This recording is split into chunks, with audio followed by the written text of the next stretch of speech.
오늘 부활절입니다. 우리 부활의 인사 같이 나누십시다. 이제 주님 앞에서 서로 지체들끼리 부활의 인사 이렇게 나누십시다. 주님께서 부활하셨습니다.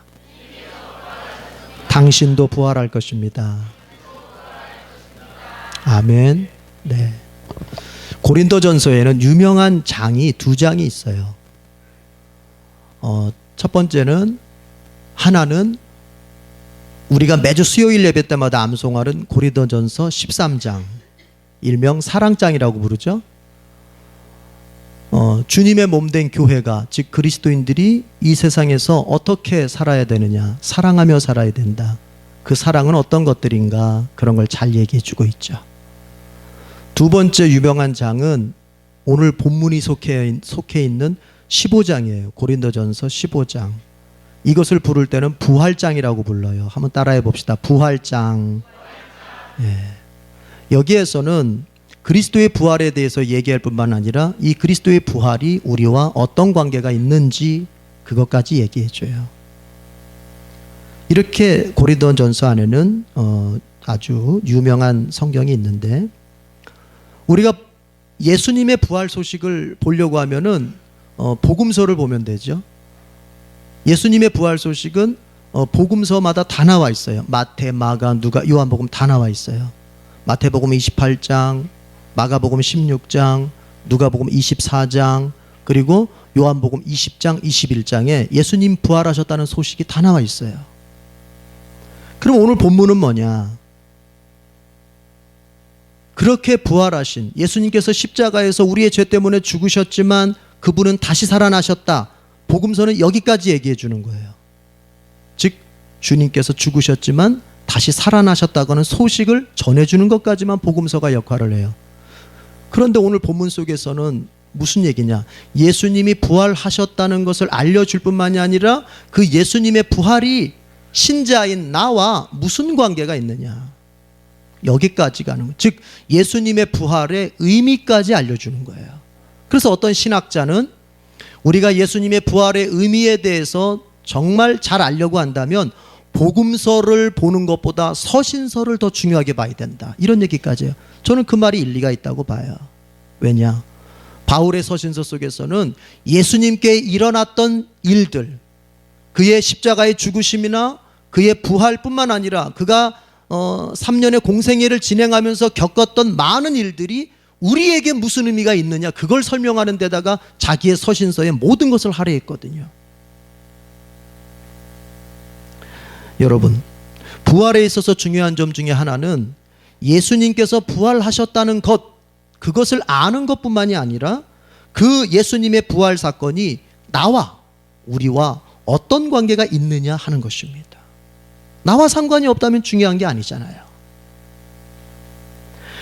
바울이 고린도 교회에 쓴 편지가 오늘날 우리의 기독교의 경전인 바로 고린도전서가 되었지요. 바울이 처음부터 이것이 기독교의 경전이 될 것이라고 염두에 놓고 고린도전서를 쓴 건 아니에요. 바울이 선교하는 과정 속에서 편지를 쓸 일이 있어서 고린도 교회에다가 편지를 썼을 뿐이에요. 그 편지를 써야 되는 이유는 뭐였냐면은 고린도 교회에 많은 문제가 발생했기 때문입니다. 그러고 보면요, 문제 없는 교회가 없고요, 문제 없는 신자가 없고요, 더 나아가서는 문제 없는 인생은 이 세상에 없어요. 저도 문제가 있고 여러분도 문제가 있고. 우리 옆 사람 한번 보십시다. 한번 물어보세요. 당신은 문제가 없으신가요? 이 세상에 문제 없는 인생은 없단 말이죠. 교회도 말할 것도 없어요. 그래서 이 땅에서 문제 없는, 목사님도 훌륭하고 성도 한 사람 한 사람도 인격적으로 너무나 훌륭하고, 그 교회는 분위기도 좋고 정말 말씀도 살아있고 성령이 역사하고 찬양에 따르면 감동이 넘치고, 이런 퍼펙트한 교회를 찾아서 방황을 한다면 그건 어리석은 일이에요. 찾을 수 없는 교회를 찾고 있기 때문에. 성경, 바울이 목회했던 성경 당시에도 문제 없는 교회는 없었단 말이에요. 다 자기만의 각각의 문제들은 다 안고 있었어요. 교회도 그렇고 신자도 그렇고 인생도 그런 거예요. 그런데 여러분, 생각해 볼 것이 이것입니다. 하나님께서는 그런 문제들을 사용해서 우리에게, 교회에게 하나님의 선하신 뜻을 이루신다는 것입니다. 자, 가만히 생각해 보세요. 고린도 교회에 문제가 생겼어요. 그래서 바울은 그것을 어떻게 해결해야 되느냐, 이것을 직접 갈 수가 없어서 지금 다른 곳에서 선교하고 있으니까 편지로라도 이제 그 문제는 이렇게 해결해야 된다. 그 방법을 알려주기 위해서 편지를 썼어요. 그런데 하나님께서는 그 바울의 편지를 우리 기독교의 경전, 성경으로 만들어서 21세기를 살고 있는 우리 손에 들려주셨어요. 그러면 이제 우리는 신앙에 있어서나 인생에 있어서나 고린도전서와 비슷한 문제를 경험할 때, 우리 인생 속에, 신자의 인생 속에 그 고린도전서와 비슷한 문제가 왔을 때 우리는 바울이 남겨준 편지를 우리는 참고해서, 즉 하나님께서 바울의 편지를 경전 삼아서 우리 손에 주신 이 성경을 참고하면서 우리는 신앙의 문제, 인생의 문제를 해결하게 돼요.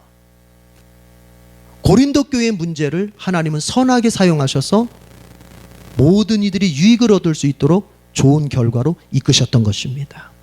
마찬가지예요. 우리 인생 속에 어떤 문제가 왔을 때 우리는 그것이 걱정되고 염려스럽고 감당할 수 없으니까 짜증나고 원망하고 이건 너 때문이야 하면서 서로 이렇게 다투기 쉬울 때, 여러분 잊지 말 것은 하나님이 그 문제를 우리에게 망하라고 주신 것이 아니라, 너 인생이 이제 끝장이다라고 의미로 주신 것이 아니라, 이제 그것을 통해서 하나님이 행하실 선한 일을 보게 하시려고 우리에게 그 문제를 주셨단 말이에요.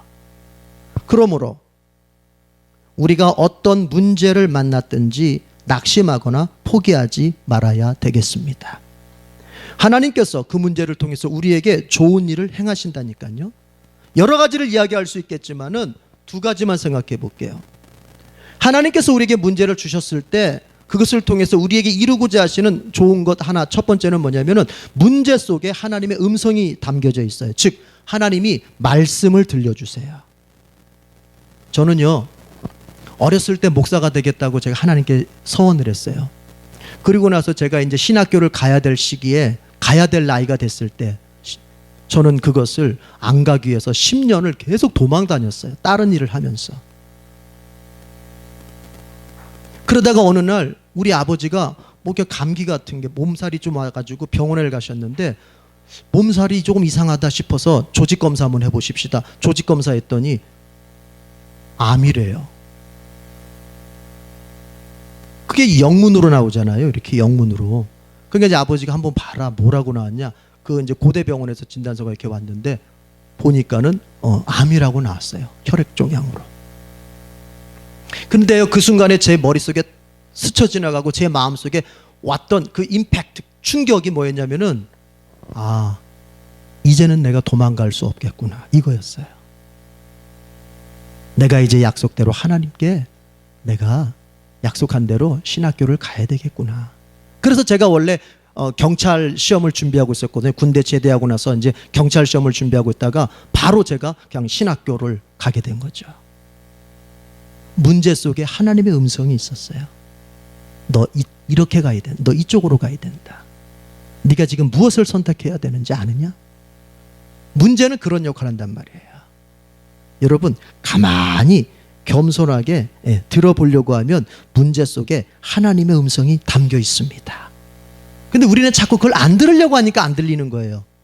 따라합시다. 들으려고 하면 들린다. 두 번째는 뭐냐면은 그 문제 속에 이미 해결의 길이 다 담겨 있어요. 여러분 잊지 마세요. 모든 문제는 이미 해답을 다 가지고 있는 거예요. 모든 문제는 해답이 다 있는 거예요. 여러분, 선생님이 학교에서 시험 문제 내줄 때 답이 없는 문제를 내주나요? 그렇지 않죠. 모든 문제는 답이 있게 마련이에요. 그런데 왜 그 문제의 답을 보질 못합니까? 사람은 두려움에 빠지면은 그 답을 볼 수가 없어요. 보이지가 않아요. 바로 옆에 놔두고도 두려움에 빠지면 안 보이는 법이에요. 원망에 빠지면 남 욕하기 바쁘다가 정작 옆에 있는 답을 못 보게 되는 거예요. 하나님께서 우리에게 왜 문제를 주십니까? 그 문제 속에 벌써 해결의 길을 알려주시는 거예요. 다. 걱정할 게 없어요. 그런데 오늘 보십시오. 고린도 교회에 문제가 생겼지 않습니까? 하나님께서 이미 그것을 답을 가지고 계셨고 그 답을 고린도 교회에 알려주세요. 어떻게 알려주세요? 바울을 통해서 알려주세요. 문제의 답이라고 하는 것이 꼭 내 문제니까 내가 답을 얻어야 된다. 꼭 이런 법은 없어요. 하나님께서 내 문제라 하더라도 주의 종을 통해서, 교회 리더들을 통해서, 목사나 전도사나 구역장을 통해서 하나님이 그 답을 그 문제를 보게 하시거나 또 그 답을 주실 때도 있는 거예요. 그래서 그게 중요한 거예요. 성도 간의 교제가 중요한 거예요. 하나님이 내 문제지만 꼭 나를 통해서 답을 주실 수도 있지만 때로는 내가 다른 믿음의 지체들과 교제하는 가운데서 어떤 게 더 현명한 방법인지, 어떤 길이 더 나은 길인지, 내가 어떻게 선택할 때 하나님께서 정말 나를 인도하시는 길로 가는 것인지 알 수가 있어요. 특별히 여러분을 위해서 기도하는 영적 리더들에게는 여러분의 문제가 잘 보일 수 있고 그래서 여러분의 답도 잘 알 수 있습니다. 고린도 교회의 문제의 본질이 바울의 눈에는 잘 보였어요. 그래서 바울은 그것을 어떻게 해결하면 되겠다는 답까지도 쉽게 알 수 있었고 그것을 편지로 썼던 거죠. 여러분, 이런 마음은 교만한 마음이에요. 내 문제 내가 제일 잘 알지 당신이 어떻게 알아? 아니, 목사 앞에 상담하러 오면서도 그런 마음 가지고 오는 사람들이 있어요. 아무리 목사님 앞에 내가 지금 상담하고 좀 내 문제 내가 더 잘 알죠. 그런 사람에게는 답이 보이질 않아요. 사람이 겸손할 때 답이 보이는 거예요.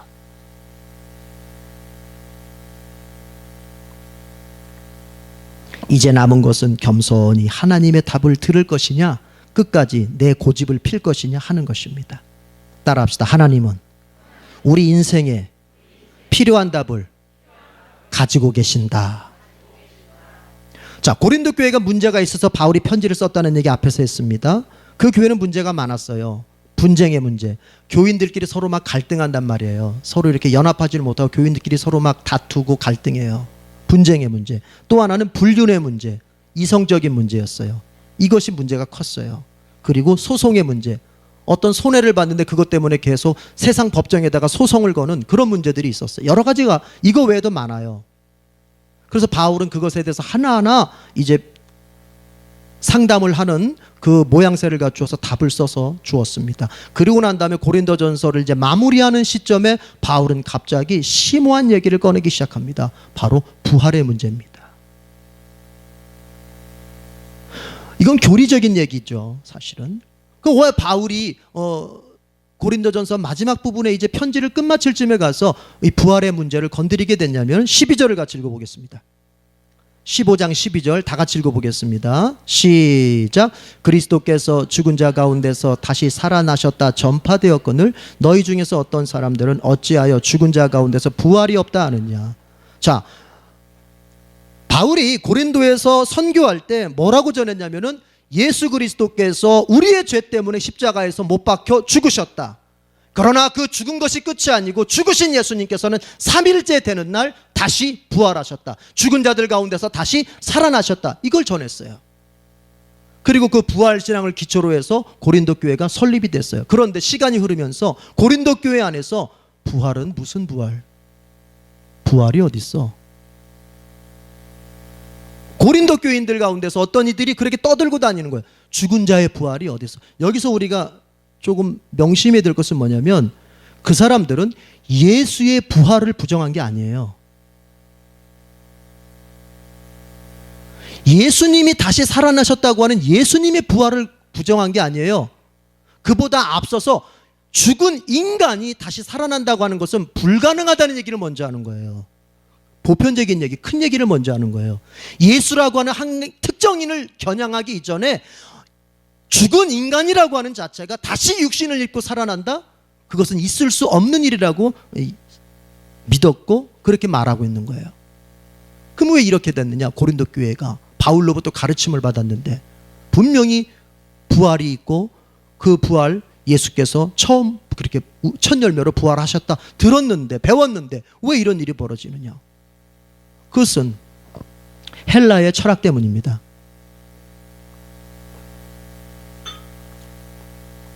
고린도 지역은 헬라 지역이에요. 말하자면 오늘날 그리스 그쪽 일대 지역이란 말이죠.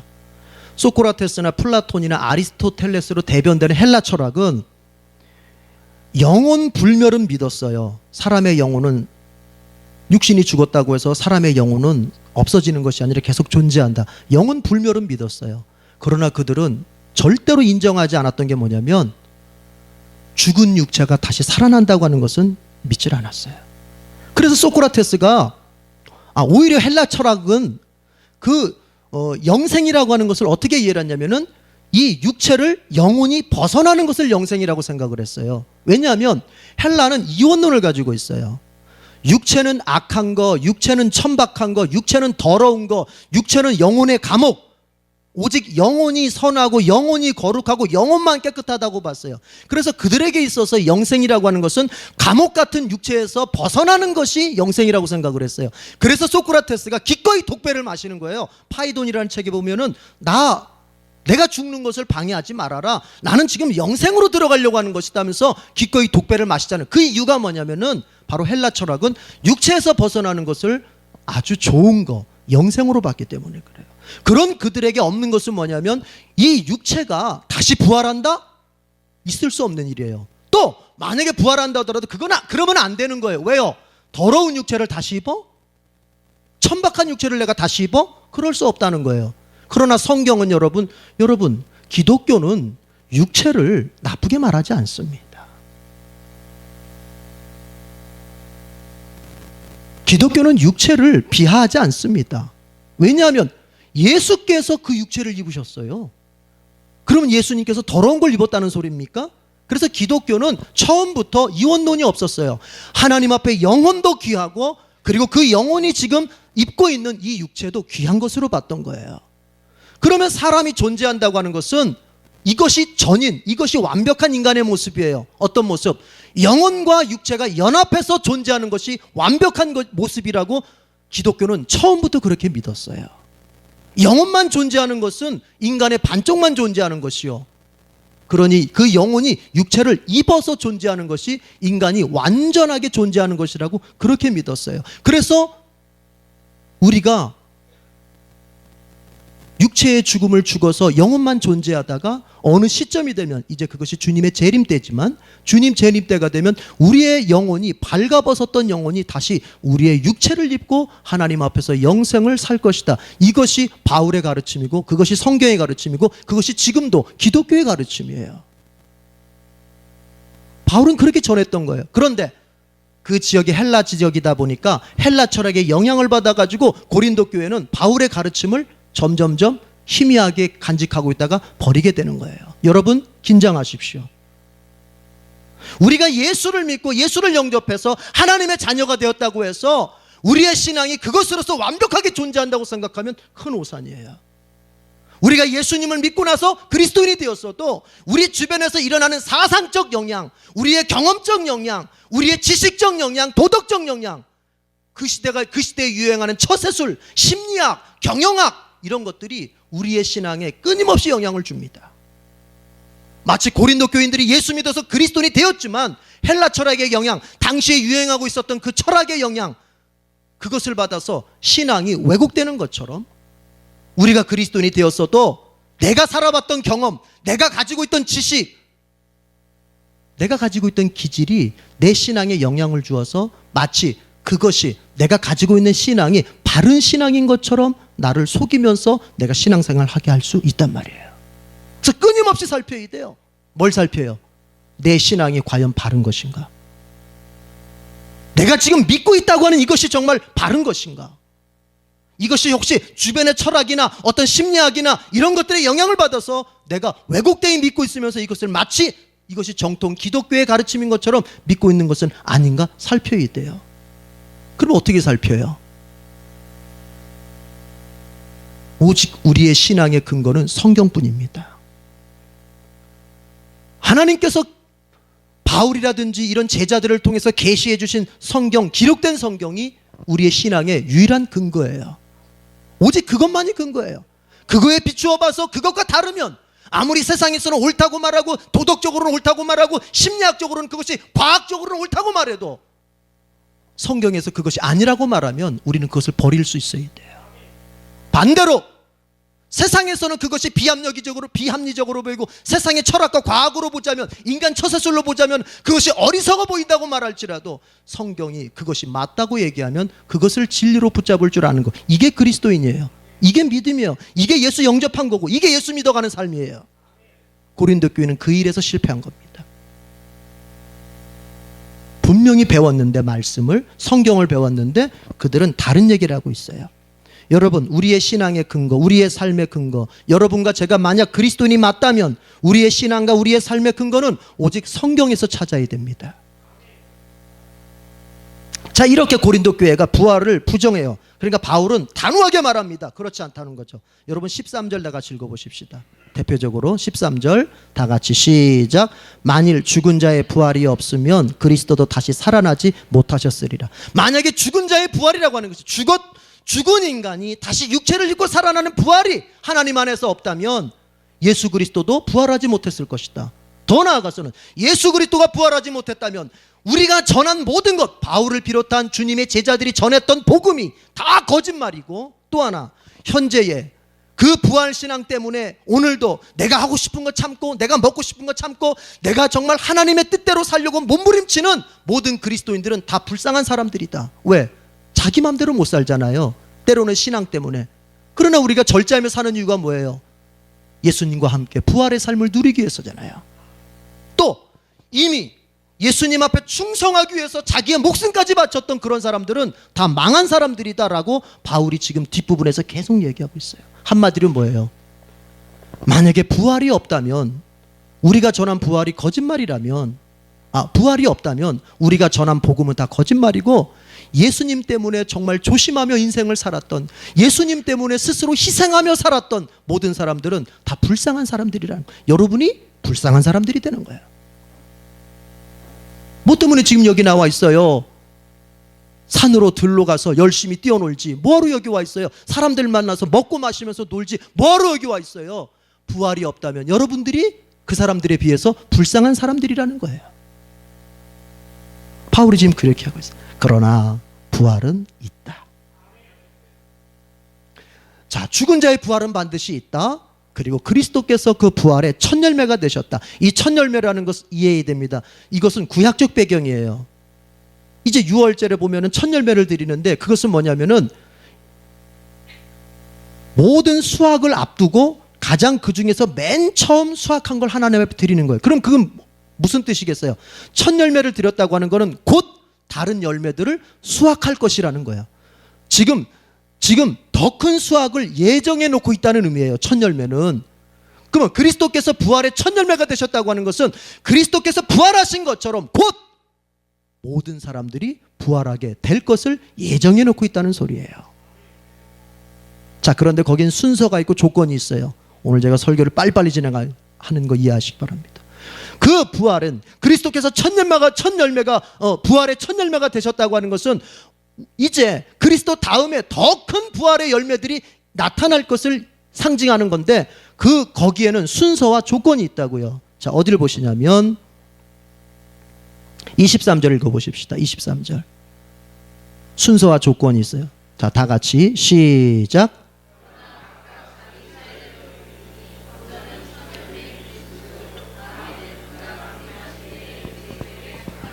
부활에는 순서가 있다는 것입니다. 그리고 조건이 있어요. 어떤 순서? 처음에는 그리스도께서 부활하시는 게 맞다.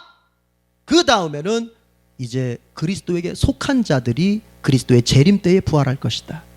예수님이 부활하셨어요. 그 다음에 이제 그리스도에게 속한 모든 자들이 다 부활하는 겁니다. 그리스도에게 속한 자, 이것이 조건이에요.